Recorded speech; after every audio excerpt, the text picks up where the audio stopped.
लेकिन बृहस्पतिवार को सुल्तानपुर में हुई बीजेपी की रैली को लेकर जो होर्डिंग लगे थे उसमें पूर्व विधायक जो हिस्ट्री सीटर हैं उनको कृष्ण की भूमिका में दिखाया गया है और वरुण अर्जुन बने हैं। सुल्तानपुर में बृहस्पतिवार को बीजेपी की रैली हुई। इस रैली में बीजेपी के महासचिव वरुण गांधी के अलावा पार्टी के पूर्व राष्ट्रीय अध्यक्ष नितिन गडकरी भी शामिल हुए। सोनू सिंह को बीजेपी में शामिल करने को लेकर पार्टी के कई नेताओं की खासी किरकिरी हो रही है। साथ ही ये सवाल भी हो रहा है कि आखिर एक हिस्ट्री सीटर और बाहुबली को किस तरह कृष्ण की भूमिका में दिखा दिया गया। साथ ही बीजेपी के नेताओं के ऊपर भी उंगलियां उठ रही हैं, क्योंकि बीजेपी बाहुबली और हिस्ट्री सीटर नेताओं को लेकर सत्तारूढ़ समाजवादी पार्टी और बहुजन समाज पार्टी पर तो निशाने लगाती रही है, लेकिन अपने यहाँ उसने वही काम किया है जिसका वह विरोध कर रही है। बलीपुर के तिहरे हत्याकांड की जांच कर रही सीबीआई ने आज राजा भैया और गोपाल जी से पूछताछ की। इस पूछताछ के दौरान कुछ ग्रामीणों को भी सीबीआई ने अपने कैंप ऑफिस में बुलाया। निलंबित एसओ मनोज कुमार से भी राजा भैया का सामना कराया गया। सीओ जियाउल हक की हत्या में राजा भैया और उनके करीबियों पर सीओ की पत्नी परवीन आजाद ने मुकदमा दर्ज कराया है। लगभग 2 महीने से अधिक समय तक चली अन्य लोगों से पूछताछ के बाद बुधवार को सीबीआई ने राजा भैया, गोपाल जी और अन्य करीबियों को तलब किया था और लगभग 9 घंटे तक सवालों की बौछार लगा दी थी। गुरुवार को राजा भैया को सुबह 10:30 बजे सीबीआई ने तलब किया था। सुबह लगभग 10 बजे राजा भैया, गोपाल जी सीबीआई के कैंप कार्यालय पहुँच गए। कुंडा कांड में सीबीआई ने पूर्व मंत्री रघुराज प्रताप सिंह उर्फ राजा भैया से बुधवार को दिन भर पूछताछ की। पूछताछ का सिलसिला 10 घंटे से अधिक चला। कुंडा के अपने कैंप कार्यालय में सीबीआई ने राजा भैया का सामना उनके कई करीबियों से कराया। इस पूछताछ के दौरान राजा भैया का कई बार सीबीआई के सवालों का जवाब देने में पसीने छूट गए। मायावती सरकार के एमएलसीओं को भेजी गई है नोटिस। इलाहाबाद हाईकोर्ट की लखनऊ बेंच में एक जनहित याचिका दायर की गई थी, जिसमें ये कहा गया था कि मायावती सरकार के दौरान नियमों को ताक पे रख के एमएलसी बनाए गए थे। जिस मामले में आज कोर्ट ने सुनवाई करते हुए मायावती सरकार के 9 एमएलसीओं को नोटिस भेजा है। इलाहाबाद हाईकोर्ट की लखनऊ बेंच ने मांगा है मायावती सरकार में बनाए गए एमएलसीओं से जवाब। मामला है बिना किसी चयन प्रक्रिया के इन्हें एमएलसी बनाए जाने का, और जहां 2 साल के लिए ही एमएलसी बनाए जाने का प्रावधान है, वहीं मायावती सरकार ने इन्हें 6 साल के लिए एमएलसी मनोनीत कर लिया था। ना तो ये लोग पार्टी से जुड़े कोई कार्यकर्ता थे और ना ही कला और संस्कृति जगत से जुड़ी हुई कोई जानी मानी हस्ती। उसके बावजूद बिना किसी चयन प्रक्रिया के मायावती सरकार के दौरान इन्हें एमएलसी बना दिया गया, जहां अब ये सब सवालों के घेरे में है। और इलाहाबाद हाईकोर्ट की लखनऊ बेंच में की गई जनहित याचिका पर आज कोर्ट ने सुनवाई करते हुए इन 9 एमएलसीओं से जवाब तलब किया है।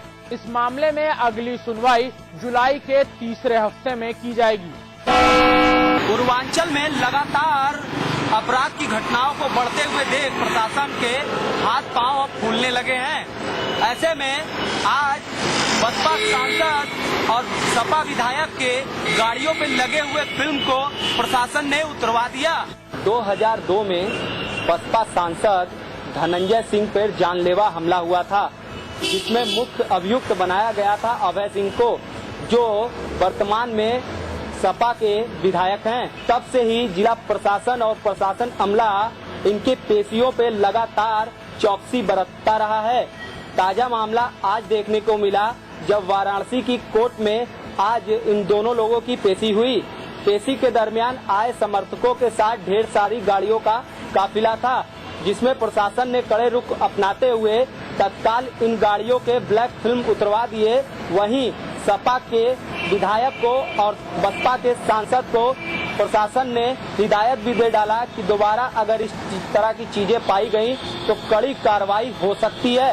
प्रशासन कड़ाई बरतते हुए सभी गाड़ियों के फिल्म उतरवाने में लगी हुई है। इलाहाबाद हाईकोर्ट की लखनऊ बेंच ने मनरेगा में हुए भ्रष्टाचार के मामले में एक जनहित याचिका पर सुनवाई करते हुए पूरे मामले की जांच हरदोई डीएम को सौंपी है और साथ ही साथ 3 महीने में रिपोर्ट भी मांगी है। हरदोई में मनरेगा के आवंटित लाखों रुपए के गलत इस्तेमाल के चलते इलाहाबाद हाईकोर्ट की लखनऊ बेंच में हरदोई के ही स्थानीय नागरिक सरदार हुसैन द्वारा जनहित याचिका दायर की गई थी, जिस पर कोर्ट ने आज सुनवाई के दौरान पूरे मामले और मनरेगा के लिए आवंटित पैसे के गलत इस्तेमाल होने के मामले की जांच के आदेश हरदोई के डीएम को दिया है। साथ ही साथ इस पूरे मामले को 3 महीने में ही पूरा किए जाने का आदेश भी दिया है। वैसे तो मनरेगा में भ्रष्टाचार का कोई यह नया मामला नहीं है, पर कोर्ट की सख्ती को देखते हुए लगता है कि कोर्ट अब इस मामले में काफी गंभीर है। गुरुवार देर शाम मुख्यमंत्री विजय बहुगुणा और केंद्रीय गृह मंत्री सुशील कुमार शिंदे के बीच मुलाकात हुई। मुलाकात तकरीबन 20 मिनट चली, जिसके बाद विजय बहुगुणा ने कहा कि डोईवाला में बीएसएफ की ब्रिगेड का उद्घाटन करने खुद गृह मंत्री पहुंचेंगे और इसके साथ ही सितारगंज में भी बीएसएफ ब्रिगेड का गठन किया जाएगा। गुरुवार को सुशील कुमार शिंदे के साथ हुई बैठक के बाद विजय बहुगुणा ने बयान दिया कि देहरादून के पास डोईवाला में बीएसएफ ब्रिगेड के लिए तैयार भवन का उद्घाटन करने खुद गृह मंत्री 19 तारीख को देहरादून पहुंचेंगे। साथ ही सुशील कुमार शिंदे ने इस बात की भी सहमति दे दी कि सितारगंज में भी बीएसएफ की एक बड़ी ब्रिगेड का गठन किया जाएगा। अब 19 जून को मध्य भारत के मुख्यमंत्रियों की बैठक देहरादून में होने जा रही है, लिहाजा शिंदे साहब भी दून के दौरे पर होंगे और हो सकता है उस वक्त देवभूमि उत्तराखंड के लिए नई विकास योजनाओं का भी ऐलान हो जाए। इस वर्ष राज्य की वार्षिक योजना में पर्यटन व कृषि पर विशेष फोकस किया जाएगा। बृहस्पतिवार को सचिवालय में 2013-14 के वार्षिक योजना की तैयारियों को अंतिम रूप देने के लिए मुख्यमंत्री विजय बहुगुणा की अध्यक्षता में बैठक हुई है। आगामी 23 मई को केंद्रीय योजना आयोग में बैठक प्रस्तावित है। इसमें उत्तराखंड की वर्ष 2013-14 की वार्षिक योजना स्वीकृत की जानी है। मुख्यमंत्री ने अधिकारियों को निर्देशित किया है कि वार्षिक योजना का प्रस्ताव तथ्यों पर आधारित हो, इसका प्रस्तुतिकरण तथ्यात्मक, प्रभावी व आकर्षक हो। मुख्यमंत्री ने निर्देश दिए कि एपीए विशेष योजना सहायता में बजट आवंटन पर बल दिया जाए। इको सेंसिटिव जोन व पर्यावरण संबंधी अधिनियमों के कारण राज्य को हो रहे नुकसान की भरपाई के लिए ग्रीन बोनस की भी मांग की जाए। वहीं आपदाग्रस्त 233 चिन्हित गांवों के विस्थापन के लिए भी बजट की मांग की जाएगी। गौरतलब है कि एनडीएमए ने इसके लिए राज्य की पैरवी करने का आश्वासन दिया है। सीमांत क्षेत्रों में इंफ्रास्ट्रक्चर के विकास पर भी जोर दिया जाएगा। बीजेपी की फायर ब्रांड राष्ट्रीय नेता साध्वी उमा भारती की हरिद्वार से लोकसभा चुनाव लड़ने की अटकलें हैं, जिससे सूबे के भाजपाइयों के तोते उड़ने शुरू हो गए हैं। दरअसल भाजपा के नेताओं को डर सताने लगा है कि कहीं उत्तराखंड में उमा भारती के पैर पसारने से एक नया पावर सेंटर न बन जाए। जी हां, मध्य प्रदेश से मिले राजनीतिक वनवास के बाद उत्तर प्रदेश के रास्ते उमा भारती अब उत्तराखंड में पैर पसारने की कोशिश में है।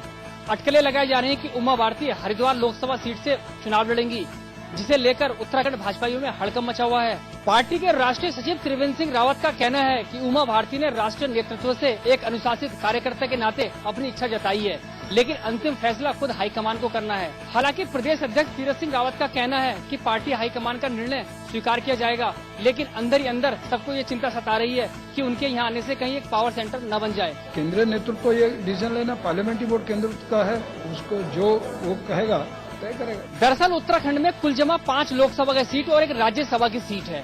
ऐसे में आला नेताओं के लिए महज ये विकल्प बचते हैं, और अगर एक राष्ट्रीय नेता उमा भारती के तौर पर उत्तराखंड में पैर पसारता है तो उनके विकल्प और कम हो जाएंगे। नक्सलियों से निपटने के लिए उत्तर प्रदेश में बनेंगे 15 नए थाने। ये सारे थाने नक्सल प्रभावित क्षेत्रों में बनेंगे। उत्तर प्रदेश में बढ़ते नक्सली घटनाओं पर लगाम लगाने के लिए अब प्रदेश में 15 नए थाने बनाए जा रहे हैं। ये थाने सुरक्षा के मद्देनजर अष्टकोण के होंगे, ताकि चारों तरफ से निगरानी हो सके और थाने पर होने वाली लूट की घटनाओं को रोका जा सके। अगर प्रदेश का गृह विभाग 3 से 5 माह में ये थाने बना लेता है तो जल्द ही केंद्र उसे और थाने बनाने के लिए बजट आवंटित करेगी। नक्सल प्रभावित क्षेत्रों के ये 15 थाने 6 चंदौली में, 6 सोनभद्र में और 3 मिर्जापुर में बनेंगे। सहारनपुर में एक लड़की ने घर से भागकर शादी कर ली, जिसके बाद लड़के वालों ने एक कार्यक्रम रखा। इस कार्यक्रम में लड़की के घर वालों ने पहुंचकर ताबड़तोड़ फायरिंग कर दी। फायरिंग में अमित के भाई सुमित और सोनू की गोली लगने से मौत हो गई और 5 अन्य लोग गोली लगने से जख्मी हो गए। वहीं गोली लगने से एक बच्चा भी गंभीर रूप से घायल हो गया, जिसे गंभीर हालत में जिला अस्पताल में भर्ती कराया गया है। उधर इस दोहरे हत्याकांड से गुस्साए परिजनों ने न सिर्फ आरोपी पक्ष के एक घर पर पथराव किया, बल्कि घर में आग भी लगा दी। साथ ही ग्रामीणों का कहना है कि पुलिस की हीला हवाली के चलते इतनी बड़ी घटना हो गई। फिलहाल गांव में पसरे हुए तनाव को देखते हुए पुलिस कप्तान ने खुद कमान संभालते हुए गांव में पीएसी समेत कई थानों की फोर्स मौके पर तैनात कर दी है। मथुरा में छाता कोतवाली इलाके के बिलौटी फाटक के पास एक प्रेमी युगल ने ट्रेन के सामने कूदकर जान दे दी। प्रेमी और प्रेमिका संजू और पिंकी ने ट्रेन के आगे कूदकर खुदकुशी कर ली। बताया जा रहा है कि लड़की प्रेमी की ममेरी बहन थी। युवक शादीशुदा भी था। बावजूद इसके दोनों के बीच प्रेम संबंध बने हुए थे, जिस वजह से प्रेमी जोड़े के परिजनों ने इसका खासा विरोध किया और विरोध की वजह से दोनों ने मौत को गले लगाने का फैसला किया। फिलहाल पुलिस को मृतकों के पास से प्रेम पत्र और जरूरी कागजात मिले हैं, जिनको कब्जे में लेकर पुलिस ने मामले की जांच शुरू कर दी है। भाई ने भाई की हत्या कर डाली क्योंकि छोटे भाई को शक था कि उसके बड़े भाई के नाजायज संबंध मेरी पत्नी से है। इटावा से 15 किलोमीटर दूरी पर बसरेर थाना के मात्र 200 मीटर की दूरी पर आसानंदपुर गांव में यतीन्द्र जब अपने घर की छत पर सोया हुआ था, उसी समय रात के वक्त उसके छोटे भाई संजू ने यतीन्द्र को धारदार हथियार से काट डाला और फरार हो गया। उसको बता दें कि मृतक की पत्नी का मानसिक संतुलन ठीक नहीं था और वह साफ आवाज में बोल भी नहीं सकती थी। वहीं संजू की पत्नी देखने में खूबसूरत भी थी और अपने जेठ मृतक यतीन्द्र के से मुंह खोलकर बात भी करती रहती थी, जिससे संजू को शक था कि मेरे बड़े भाई यतीन्द्र के संबंध मेरी पत्नी से नाजायज लग रहे हैं। इसी शक के चलते संजू ने रात को सोते समय अपने बड़े भाई यतीन्द्र की हत्या कर डाली और फरार हो गया। देखने वाली बात यह होगी कि आरोपी संजू को पुलिस कितनी जल्दी पकड़कर जेल भेजती है या आरोपी संजू स्वयं ही कोर्ट में हाजिर होता है, क्योंकि मामला एक विशेष जात का है जिसको पुलिस पकड़ने में हिम्मत नहीं जुटा पा रही है। बदायूं में पटाखों की दुकान में जबरदस्त धमाके से 2 लोगों की मौके पर मौत हो गई और 3 लोग गंभीर रूप से घायल हो गए। विस्फोट इतना तेज था कि धमाके से पड़ोस की 3 दुकानें भी पूरी तरह से ध्वस्त हो गईं। बदायूं के कस्बा अलापुर की घनी बस्ती में एक पटाखों की दुकान में अचानक विस्फोट हो गया। दुकान में काम कर रहे श्यामलाल और बसी अहमद की मौके पर ही मौत हो गई। धमाका इतना तेज था कि पड़ोस की 3 दुकानें भी पूरी तरह से ध्वस्त हो गईं और पड़ोस की दुकान पर काम कर रहे 3 लोग बुरी तरह से झुलस गए और गंभीर रूप से घायल हुए लोगों को जिला चिकित्सालय में भर्ती करा दिया गया है और जिला प्रशासन के आला अधिकारी मौके पर पहुंचकर जांच में जुट गए हैं और प्रशासन ने मौके पर पहुंचकर जेसीबी द्वारा मलबा हटाने का काम भी शुरू कर दिया है। जनपद में विस्फोट की ये कोई पहली घटना नहीं। इससे पहले भी घनी आबादी वाले इलाकों में हुए विस्फोटों में कई लोगों की जान जा चुकी है, लेकिन प्रशासन अभी भी नींद से नहीं जाग रहा है कि घनी आबादी वाले इलाकों में आतिशबाजी के लाइसेंस क्यों दिए जाते हैं। इसका जवाब प्रशासन को देना ही होगा। अगर आप कोई सोच कर रहे हैं तो हो जाइए सावधान, कहीं कोई आपका अपना ही आपकी सालों की मेहनत पर पानी न फेर दे। ताजा मामला बरेली के IVRI का है, जहां की वरिष्ठ वैज्ञानिक अलका तोमर की थीसिस उन्हीं की शिष्या ने चोरी कर PhD हासिल कर ली। ये है बरेली का विश्व विख्यात भारतीय पशु चिकित्सा अनुसंधान संस्थान। हमेशा से सुर्खियों में रहने वाला ये संस्थान इस बार किसी अच्छे काम के लिए नहीं बल्कि चोरी के मामले में सामने आया है। यहाँ पर तैनात वरिष्ठ वैज्ञानिक अलका तोमर का आरोप है कि उनके निर्देशन में PhD कर रही छात्रा ने उनकी थीसिस चोरी कर PhD हासिल कर ली। अलका तोमर पिछले 10 सालों से मुर्गियों में होने वाले कैंसर को रोकने के लिए रिसर्च कर रही थी और रिसर्च पूरी भी हो चुकी थी, लेकिन उनकी रिसर्च पर उनकी शिष्या ने ही पानी फेर दिया और उनके कंप्यूटर से उनकी थीसिस चोरी कर ली। वरिष्ठ वैज्ञानिक अलका तोमर की कंप्लेंट पर पुलिस ने इज्जतनगर थाने में मामला तो दर्ज कर लिया है, लेकिन इस तरीके की घटना ने गुरु और शिष्य के रिश्ते को एक बार फिर से कलंकित किया है। हरिद्वार से कानपुर तक जाने वाली गंगा नहर को 14 तारीख की शाम को तकरीबन 3 बजे बंद कर दिया गया था। 3 दिन तक बंद रहने के बाद गंगा नहर में जल को छोड़ दिया गया है। हरिद्वार से कानपुर तक जाने वाली गंगा नहर को 14 तारीख को तकरीबन 3 बजे शाम को बंद कर दिया गया था। खतौली के पास गंगा नहर में दरार आ जाने के कारण बंद कर दिया गया था। वहीं गंगा नहर बंद हो जाने के कारण गाजियाबाद, नोएडा और दिल्ली में जल आपूर्ति पूरी तरह ठप हो गई थी। गंगा नहर में जल छोड़ा जा चुका है। जल्द ही सभी इलाकों में जल आपूर्ति शुरू हो जाएगी। गंगा नहर बंद हो जाने के कारण दिल्ली, नोएडा और गाजियाबाद में जल आपूर्ति पूरी तरह ठप हो गई थी और हरिद्वार आने वाले यात्रियों में भी काफी रोष था। खटीमा के नेपाल बॉर्डर में बसे नगरातराई गांव में 14 मई को ग्रामीणों व SSB के बीच हुए विवाद की मुख्य वजह शारदा नहर में डूबने वाले दीपक सिंह का शव आखिर काफी मशक्कत के बाद जल पुलिस द्वारा ढूंढ लिया गया है। 14 मई को जहां नगरातराई ग्राम में युवक के शारदा नहर में डूबने के बाद ग्रामीणों द्वारा जहां SSB चौकी व जमकर पथराव किया गया था, वहीं तभी से गाँव में तनाव की स्थिति बनी हुई थी। स्थानीय प्रशासन द्वारा सावधानी में डूबे युवक दीपक सिंह के शव को तभी से जल पुलिस की सहायता से ढूंढा जा रहा था। वहीं आज तीसरे दिन सुबह सावधान नहर से दीपक सिंह के शव को काफी मशक्कत के बाद जल पुलिस द्वारा खोज निकाला गया है। वहीं स्थानीय पुलिस द्वारा शव का पंचनामा भर पोस्टमार्टम के लिए भेज दिया गया है। शव मिलने के बाद से ही जहाँ गाँव में तनाव की स्थिति है, वहीं स्थानीय प्रशासन ने सुरक्षा के मद्देनजर भारी सुरक्षा बल को SSB चौकी कालापुर में तैनात कर दिया है। इलाहाबाद के शंकरगढ़ इलाके में पेयजल समस्या